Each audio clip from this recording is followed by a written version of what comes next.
This is Jesus Manuel Menagarza. I hope you're doing fantastic wherever you are at. In this edition, I'm going to be reading from my notes, so I won't go off topic on a tangent. Today we're talking about entry level, first, and starter RVs. A lot of folks out there have categorized certain expenditures, certain RVs as entry level, starter, or your first RV, as if there's going to be a second, third, fourth, fifth. Of course, a dealership would more than love it if you kept on buying RVs every 4 or 5 years, okay? I believe that you should buy only maybe 1, 2, or 3 RVs in your entire life. And if you're a senior citizen over 65 years of age, maybe only one RV. Just use your brain, that experience that you've garnered over the years, and make sure to select appropriately. Do your research, check dozens upon dozens of RVs, make sure you got the right layout, make sure it meets your needs, be it towing or types of parks you want to go to, etc., etc. It meets your needs. Again, no RV is perfect. In fact, my RV I thought was very good, and now that I lived in it for a while and traveled from Illinois all the way, in Texas, all over the place, it's not perfect. It's far from perfect, but it's acceptable. If you expect perfection, you're going to be disillusioned quite readily. I have the philosophy perfection is only imagined. So just be happy with something that's very good, okay? So again, I think that your next RV should be your last RV. Let's talk about camping expenses, the type of camping that you do. Of course, let's start off with tents. There's some very nice, what they call the hub tents. They pop, you put them on the ground, then you pop them out, and they just pop up. Very nice. That's a contemporary design. It's a new design, and it's a very efficient design with very sturdy fabrics. You can get a hub tent, small one for a couple $100. A very nice 6-person tent. What they call a 6-person, actually a 2-person tent, for about $400, and you get some super sweet ones for $600. Again, a hub tent from one of the major manufacturers. And you see them all over the place on Amazon. And if you go to your Airstream shop down the street here at DFW Airstream, they got a hub tent on display there. Say, hey, get an Airstream and a hub tent. So some people like to use the hub tent to cover their picnic area. Some like to actually camp in it. So if you like going camping in a hub tent, of course, you'll need some accessories. If you plan to stay out there for 3-4 days in the wilderness, you might need a toilet, a little cassette, porta potty for $100 or so. A cooler, maybe a DC fridge that connects to solar panels, or a portable power station, maybe the combination of the two. That would be totally, utterly awesome. And of course, a nice bed. There's all kinds of pads that you can use. For a while there, my wife and I, when we were camping on those little self-inflating pads. It's okay, but they're only like an inch thick. And then before that, we had the ones you blow up. And you blow them up, but we once went to a campsite and had a bunch of projectiles under the tent near Lake Tahoe. And by the time I woke up, there was no cushion. There was only little espinas, little projectiles, little points. That's not good. What we settled on recently when we went truck bed camping the last time was using our lounge mats, the ones you get at Target, Walmart, or any Department Academy, or whatever sort of shop that you go to get your outdoor patio furniture. We use the pads for our lounge chairs, and we put those out, mine next to my wife, and we slept on our sleeping bags. Very nice, very nice. So if you want to go tent camping, it's rather inexpensive. And if you only camp 2, 3, 4 weekends a year, take the family out, the kids love to go in a tent. They absolutely adore it. They don't need top-of-the-line Prevo. A pretentious teenager, maybe, but a child, no way, Jose. Okay, so a tent. Inexpensive, under $1,000, under $2,000 for sure. Definitely under $3,000. You're all set up. Tent, refrigerator, your mats, your sleeping bags, you know, a portable power, you know, generator and some solar panels, and you're pretty much set. Of course, don't forget the porta potty, okay?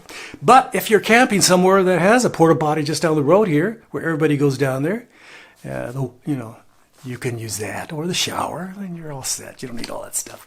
Plan appropriately. You're going to some park that already has fabulous showers, fabulous bathrooms.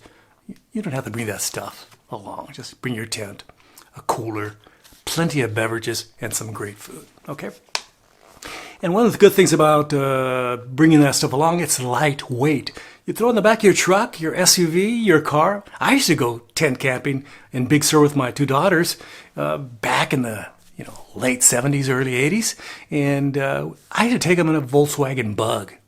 Everything's super, super, super compact. No problems, okay? So that's tent camping. Of course, there's truck bed camping. Basically, you're camping in the bed of your truck. You have a little camper shell. So you have less room in there. There's only room to sleep. So I recommend getting a small, one of those clamshell, tents, and just putting it in the outside, and hub tents, and putting all your stuff in there. Your toilet. Maybe put over your kitchen table, your outdoor table or something, and just have it there. You sleep inside the the truck bed, because that's, you have make it very nice, very cozy. You can have comforters, you can have pillows, you can have it all, and it's nice and flat. No projections down there, no rocks, no pebbles. So we really enjoyed the upgrade from tent camping to truck bed camping, my wife. My wife and I truck bed camped for about 10 years, quite a bit. We did some tent camping for about 10 years. And we just recently, about 5 months ago, bought our first travel trailer. Before that, we were, camping in our van, camping in the back of our truck, or tent camping. Again, the benefit of these three options: tent camping, taking your van along, truck bed camping, is you don't spend that much on gas. If you get typically 25 miles going down the road, you're going to get 25 miles going down the road tent camping, or hauling your stuff. When you're going up that hill and it says 75 miles an hour, you can go 75 miles an hour. No need to slow down, because you have a trailer you're hauling behind you, okay? The next delineation is travel trailers, fifth wheels. Some of you haul those around. I think vary in tremendous sizes, from almost about 10 feet to about 45 feet. They're gigantic, humongous. My travel trailer is 23 feet, 10 inches, 5,100 pounds, has a Torflex suspension, has a DC fridge, has 2 recliner chairs. It's very, very nice. The only thing I wish I had in my travel trailer, the major thing I wish I had, was a little area, a little desk. Those recliners lean back. I guess I have to lean forward, put a little table there when I'm working on my computer, my laptop, and stuff like that. It's not super sturdy, super comfortable, but you have to make do, since I didn't get a dinette. If I got a dinette, that wouldn't be an issue. But I do love those. Recliners. They're super nice, right across from the TV. And I love watching TV. So travel trailers have to be hauled. And typically, if you're hauling a travel trailer or a fifth wheel, you're not going to get that much mileage. Your mileage typically drops by about a half or more, okay? I know that when I'm traveling around the neighborhood here in the greater Fort Worth area, I'm getting about 25 miles an hour. If I'm just going quickly somewhere, I'm getting about 22 miles an hour. Miles per gallon, rather. So 25 miles per gallon is typical. But when I'm hauling, my recent trip to Possum Valley Kingdom, I got 8.5 miles per gallon. When I went to Indiana, came back from Indiana after I picked up my RV at One RV, I got about 10 miles per gallon. Pretty good miles per gallon coming back. But going up these hills in Texas, modest hills. They don't have any mountains around here. Hills. Then in Big Bend, they have some mountains over there. So the hills around here, I got 8.5 miles per gallon with my Chevrolet Colorado truck with a V6, and it's a 2016 edition, okay? It's supposed to be able to tow 7,000 pounds, and my camper, my travel trailer, weighs 5,100 dry, maximum about 5,800 pounds loaded up when I load it up. Typically with only about 5-10 gallons of water in the freshwater tank. So as I'm going down the road, it has those issues. Mileage just drops precipitously. So you're wasting, gas. You're getting about 50 cents a mile. So it drops from 25 to under 10. That's not good. Of course, some of you have big F-350s, big old, Sierras and Chevrolet Sierras and stuff like that. I understand. You get a little bit better miles. You maybe get 10, 11, okay, hauling a travel trailer or a fifth wheel. But that mileage is always low on a typical day. Well, my mileage is higher on a typical day when I'm cruising around the hood, as they say. So then now we're going to talk about, Class A's, B's, and C's. They are very nice. A Class B typically will get pretty close to what the mileage would be for a van, so you can get about 20 miles per gallon. You get 18, 19, 20, 22 miles per gallon with a nice van, okay? A nice Class B. Very nice. A Class C, it drops because they're not super aerodynamic and you're carrying a lot more stuff, and they drop down to, 8, 9, 10, 11, 12 miles per gallon. It's only money. Huh? It's only money for gas. Don't worry about it. And then, of course, if you have a diesel pusher, a big diesel pusher. Let's say you got a big Newmar 45-footer, a Prevost 45-footer, Van Lee product. What do we call it? Tiffin products. 45-footer. Phaeton. What are you getting? About 8, 9 miles per gallon. If everything. How many miles are you getting if you're on your big diesel pusher? Just leave your comments below so you can share how many miles you are getting. And we're talking about going on flat, not going downhill with somebody pushing. We're talking about, typical up and down, RVing, okay? So you're spending gas, and that's just the start of the expenses that you have with a RV, be it a towable or a motorhome. You have to buy all the different hoses. You have to buy, all the different stuff for the interior to make sure it works properly. All the different accessories for your travel trailer. You have to get a hitch, and for your big Class A's, you have to have a hitch in the back so you can tow your Yugo in the back. Just to tow it down the road. It requires a little special hitch. Expenses. Brake controllers, blah, blah, blah, blah, blah. The list goes on and on and on and on and on. And of course, there's a hassle. Every time you go somewhere, every time you fill out that black tank, you got to dump it. You got to find a way to dump it. Either you got a little honey wagon that you drag behind your truck, or, you have to drag your rig, dump, and then you can go back to where you've been, etc., etc. You're sort of linked to your, how much waste you create either in the kitchen or in the restroom, in the shower and stuff like that. That's the harsh reality. While if you're, tent camping, typically, truck bed camping, typically, you have a portable cassette toilet and it doesn't weigh much and you can always dump it somewhere and just drag it, put it in the truck and just take it somewhere. And 5 miles around, you just come back. It doesn't weigh anything. Just 5 times 8.5 pounds, 50 pounds of stuff. Not bad. So those are the expenses. And let me see.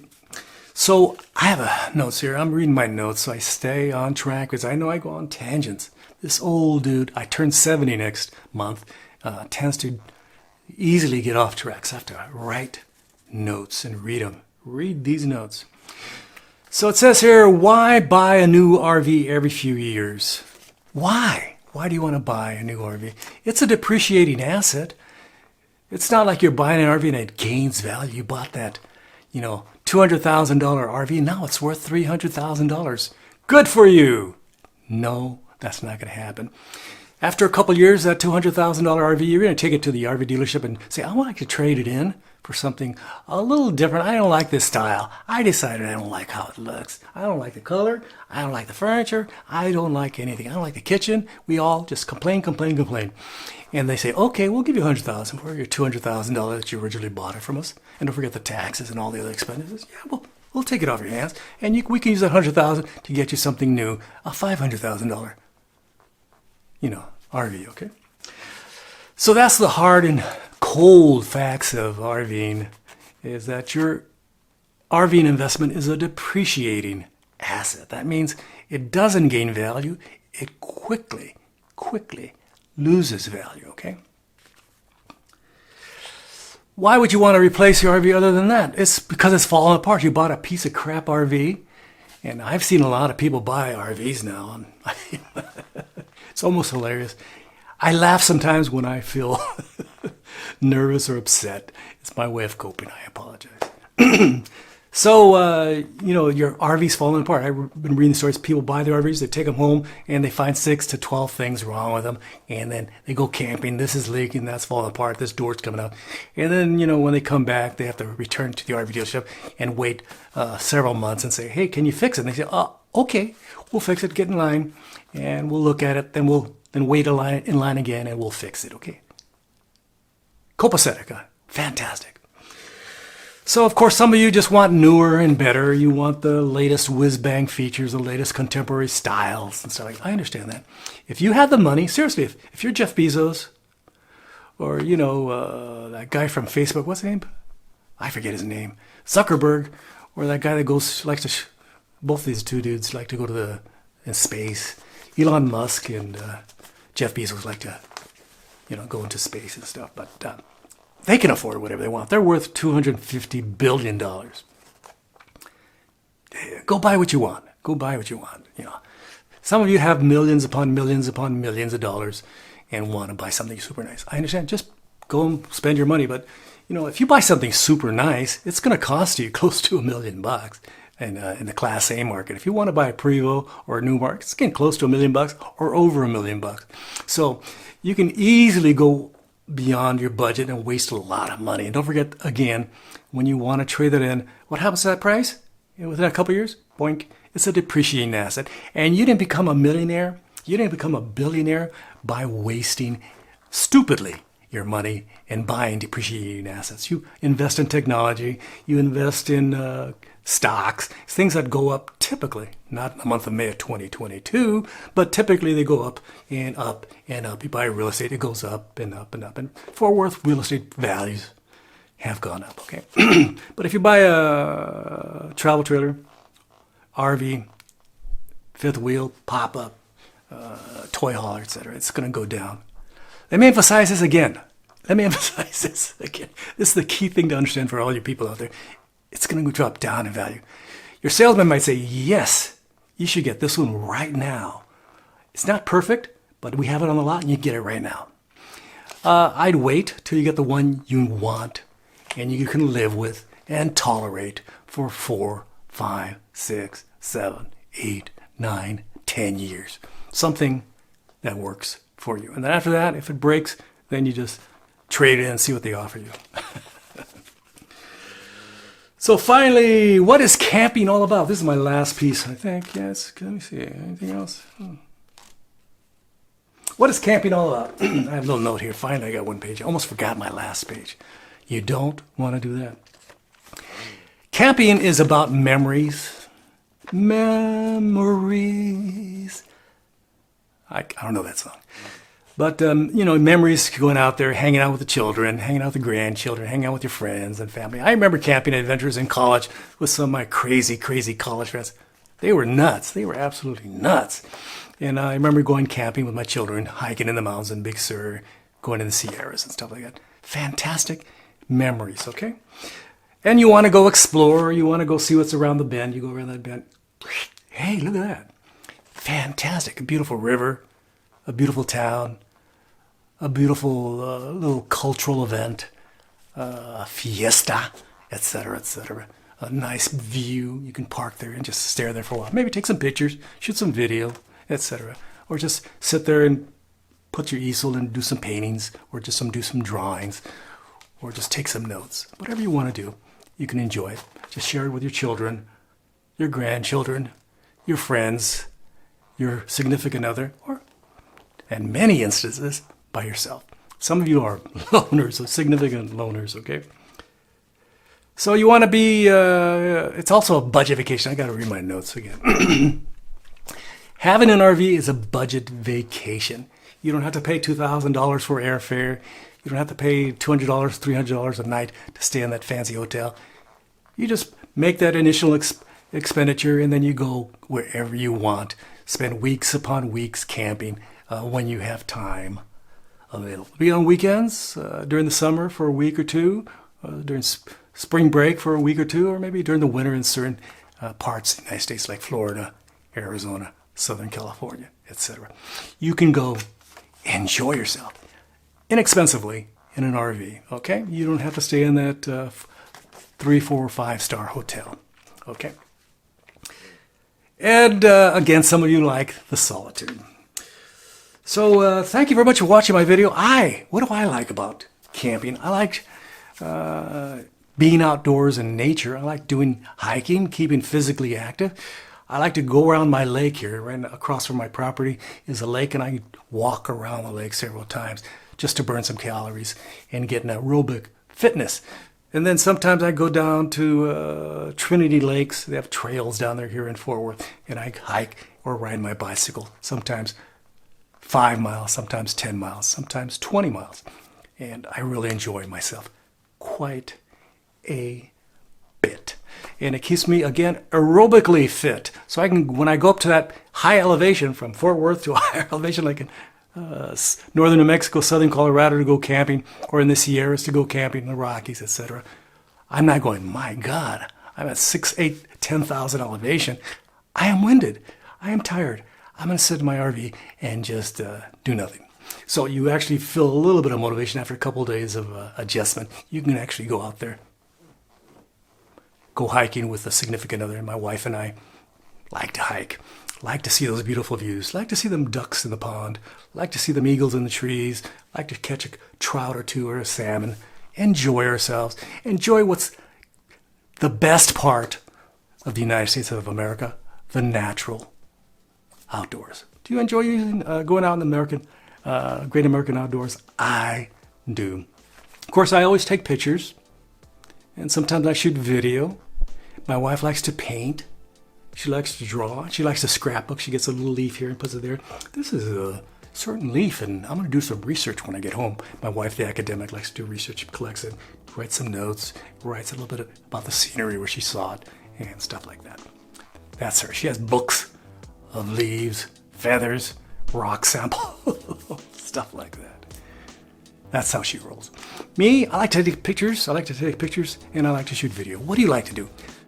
Thanks for checking out my channel. Don't forget to like, subscribe, and share. I would greatly, greatly appreciate it. This is a rather modest channel. I admit it. Just like, subscribe, and share just to amuse me. I'd greatly appreciate it. And if you have the time, don't forget to leave your kind and super friendly comments abajo, below. Muchas gracias a todos a ustedes. And if you have the time, the cash, or the inclination, check out my Patreon page, patreon.com/JMM Garza. You can donate $1 up to $5 on this Patreon, and I'd greatly appreciate it. It goes to support this channel, to buy photography equipment, etc., etc., etc. And finally, right over here, these companies have been very generous to allow me to review their products, to use their products, to internalize their products in my travel trailer, my Rockwood Mini Lite 2205S. Muchas gracias a these companies. Muchas gracias. Hope you enjoy this little chat. Again, thanks for watching my videos. Gracias. Adios. Bye-bye.